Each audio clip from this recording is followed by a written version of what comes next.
The East African country of Uganda is home to an estimated 6.5 billion barrels of oil, but its hydrocarbon resources remain untapped.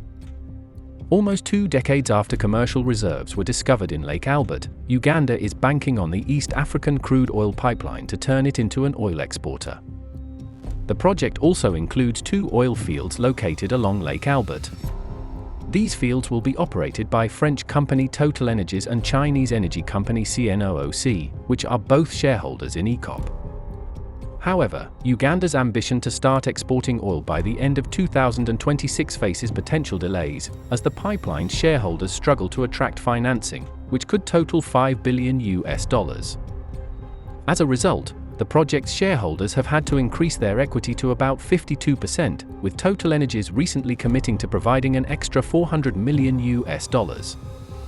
The pipeline faces these funding challenges in the context of strong pushback from environmental and community groups, due to concerns over environmental degradation and local displacement.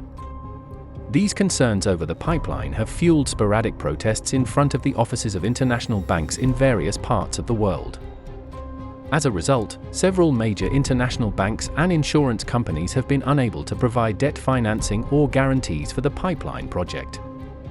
There are also uncertainties over the longevity of the oil pipeline amid the green energy transition. Meanwhile, Uganda's political risk outlook may also dissuade foreign investors, with heightened transparency issues, non-payment risks, and reputational risks. On the political front, one of Uganda's most prominent opposition leaders was recently arrested in Nairobi, Kenya, under contentious circumstances. He reappeared 4 days later in Uganda's capital Kampala, where he was arraigned in a military court alongside another opposition member. Both leaders are facing charges related to security offenses as well as unlawful possession of firearms and ammunition. However, it is suspected that the trial is politically motivated. The opposition leader has contested several times in the elections against Uganda's president, who has been in power for over 30 years.